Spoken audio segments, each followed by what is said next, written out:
Sorry. I'd like to welcome Ms. Mary Nazzal, President of Amman Hotel, to tell us a bit more about the corporate responsibility and the sustainability focus of Landmark Hotel. Right. So I think the question is, why is Landmark committed to CSR or CR or CER? I think it's all one umbrella. Where did the principle come from? I think, look, for us, it's very simple.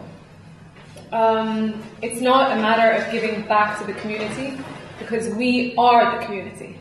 And it's in our best interest as the community to worry about the environment, about fairness, about human rights, about transparency, about ethical practices. So it's not as if, we're a corporation behind a veil, giving these arm's length giveaways or whatever. It's much more hands-on because it's our future. It's the future of our children. How is that important for the business? I mean, it's all, let's say, for example, we have 300 employees, okay? We want the best from them, and the way we can get the best from them is to give them the best, right? Okay. And even broader than that, these 300 individuals represent the society that we're in, and they represent the problems that this society is facing.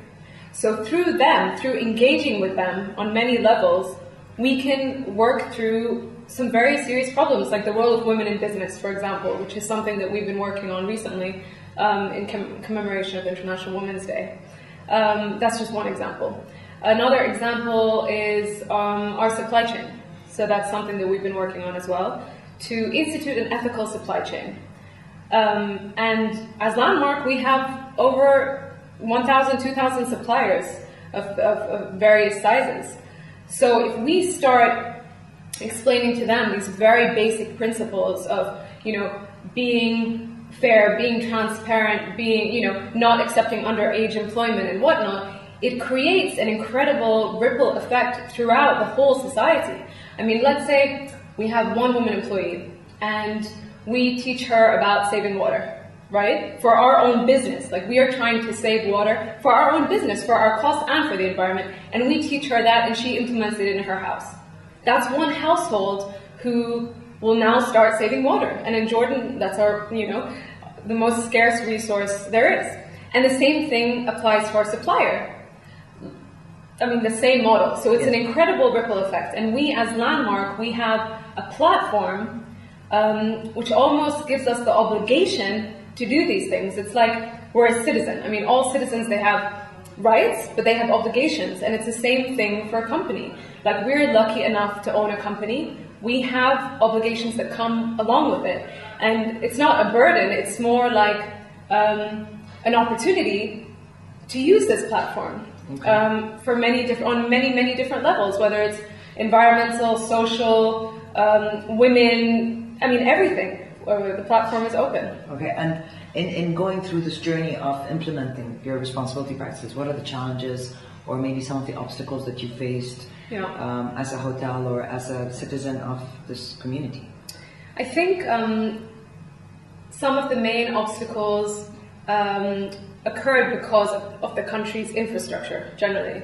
Like, for example, with recycling, it took us a really long time to find a company that had the facilities to recycle. So the will may be there, but the infrastructure may not be there. And thankfully now we've found a company, and Landmark is proud to say, we recycle as much as we can, which is not everything as well, because the infrastructure isn't fully there. Another example is we wanted to, make the whole building full of photovoltaic, solar cells, so we could, power our property and then maybe power our community. How wonderful would that be? But the infrastructure for that isn't there either. So that's a limiting factor, but you always have to work within your environment, and we're trying to do that.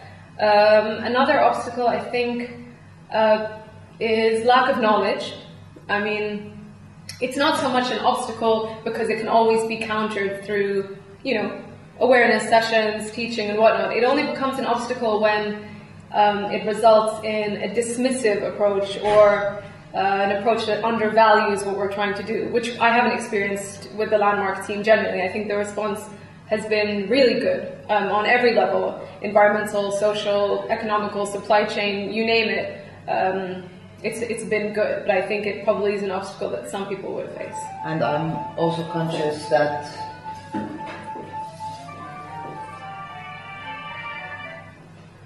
Landmark not only looks at these challenges and obstacles, but actually actively lobbies towards overcoming them. So you're not a pacifist; you're actually proactive in overcoming all these obstacles. No, we see ourselves as an active participant for a change, and not only in terms of what our business objectives necessarily are, but because we have this platform and because people will listen to a locally run company, which we are, with high standards which we achieve. We can use it as a platform to even lobby for human rights and for justice and for women's issues that don't necessarily fit within hospitality. Okay. But these are issues that afflict our whole society. So as a business leader and as somebody that's going through this exercise or implementing or truly believes in corporate responsibility, what would be your advice for an organization that's just starting its journey? Yeah. I think a few things. I think first of all, what you're doing is probably good, but it can be better.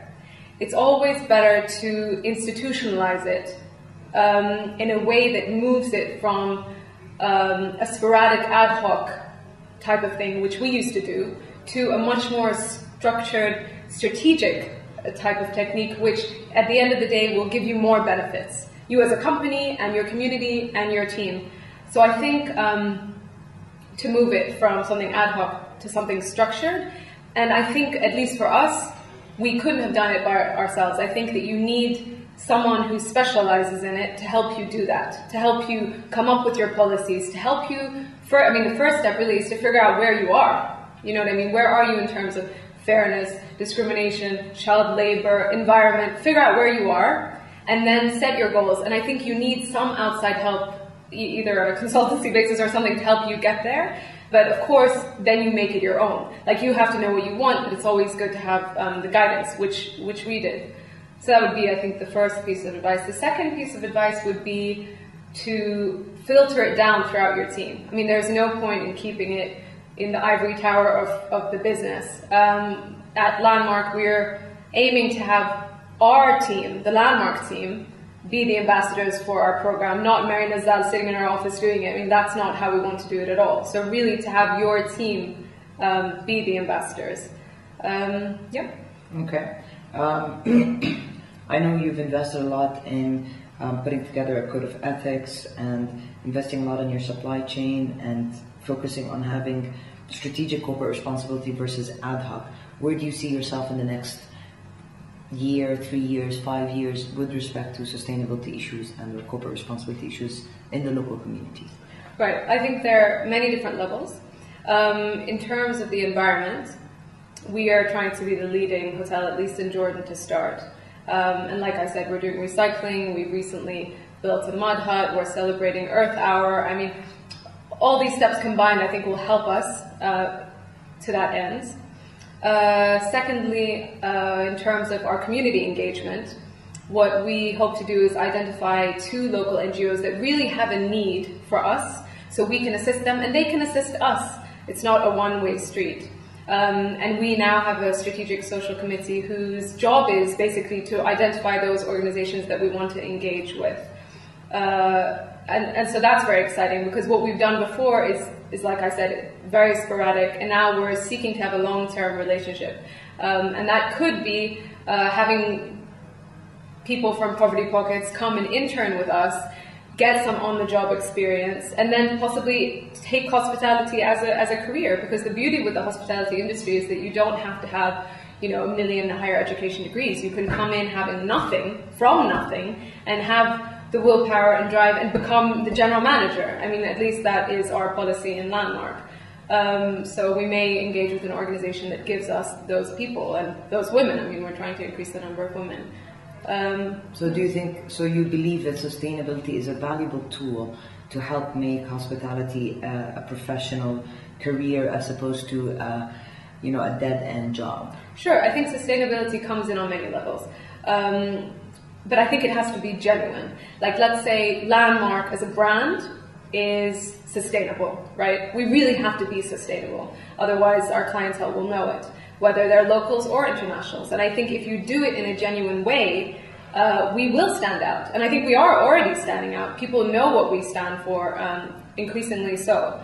So in terms of brand differentiation, we're different to, you know, X hotel that has no CSR policy or doesn't engage with the community at all. So I think it does help in terms of, you know, our business is better because we are local, you know, and we're engaged with our community. Okay. Is there anything else you'd like to add? I guess the final point would be that you don't, you know, to agree with CSR doesn't have to be logical. Like, it's not like a logical thing. For me, it should be your gut reaction. I mean, we are the community. This is our future.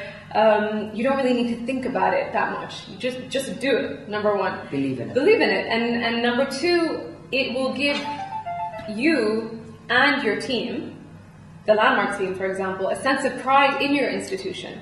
You know, I've seen a difference in the team that they are more proud as a result of our CSR initiatives. So just to instill that sense of pride, it'll help. Okay. Well, thank you very much for your time, and it's great having you with us.